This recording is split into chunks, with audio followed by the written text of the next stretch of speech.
Qu'est-ce qui rend ta victoire certaine? Qu'est-ce qui rend ta victoire certaine? Frères et sœurs, il y a 90% des gens qui regardent mes vidéos qui ne sont pas encore abonnés. S'il te plaît, abonne-toi pour qu'on puisse grandir ensemble. Qu'est-ce qui rend ta victoire certaine? C'est vrai que le combat spirituel est notre lot de tous les jours. Quand tu deviens enfant de Dieu, la première chose qui se passe, c'est que tu es attaqué. C'est que tu es attaqué, c'est que tu es humilié, c'est que tu es provoqué, c'est que tu es testé. Au début, oui, quand tu vas rentrer dans ce combat spirituel, tu auras la force, tu auras l'énergie parce que tu viens d'être sauvé ou parce que tu as passé un temps de prière, un temps de jeûne, un temps d'encouragement. Tu as été dans une église qui prie, qui t'encourage, qui te motive. Donc, au début du combat spirituel, tu es fort, tu es puissant, tu vas aller jusqu'au bout. Mais lorsque les choses se compliquent, lorsque ça devient difficile, lorsque tu ne comprends plus ce qui ne va pas, lorsque tu es abandonné, délaissé parce que le combat a duré très longtemps et que les gens sont découragés et que les gens t'abandonnent, en ce moment-là, tu as besoin de force. En ce moment-là, tu fais face à l'épuisement spirituel. En ce moment-là, tu as besoin de quelqu'un pour te tenir la main. Alors, tu vas maintenant te poser la question, où est ma victoire? Comment je peux avoir la victoire dans cet état où je me trouve? Comment je vais sortir de là victorieux? Qu'est-ce qui va me donner la victoire dans cette position dans laquelle je suis? Là où je suis abandonné à moi-même, là où je me sens perdu, là où je sens que l'ennemi est en train de gagner.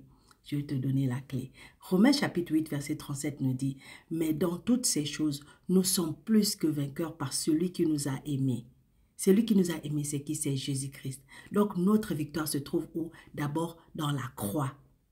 Ta victoire est assurée car c'est pour cette raison que Jésus est mort sur la croix. Pour que tu marches dans la victoire et non dans la défaite. Le sacrifice de Jésus sur la croix a rompu tout joug de l'esclavage. Et de ce fait, nous sommes tous libérés sans exception. Nous sommes libérés sans exception. Romains chapitre 8, verset 1 nous dit, « Il n'y a donc maintenant aucune condamnation pour ceux qui sont en Jésus-Christ. » Donc, tu n'es pas condamné. Le deuxième point, c'est ton identité. Tu as reçu le pouvoir de triompher de toutes sortes d'épreuves lorsque tu as accepté Jésus-Christ comme ton sauveur et Seigneur personnel. Étant donné que ce n'est plus toi qui vis, mais Christ qui vit en toi, tu as la puissance d'être vainqueur. La nouvelle création que tu es n'a plus à marcher d'échec en échec, mais plutôt de victoire en victoire, d'exploit en exploit. Si tu vis les moments d'épreuve en ce moment, ne sois pas découragé. Tu as l'autorité pour l'emporter face à la peur, face à tes ennemis, face à l'angoisse, face aux inquiétudes, face à la solitude, face à la bataille du découragement. C'est pourquoi Apocalypse chapitre 17 verset 14 dit, « Ils combattront contre l'agneau et l'agneau les vaincra parce qu'il est le Seigneur des seigneurs et le roi des rois.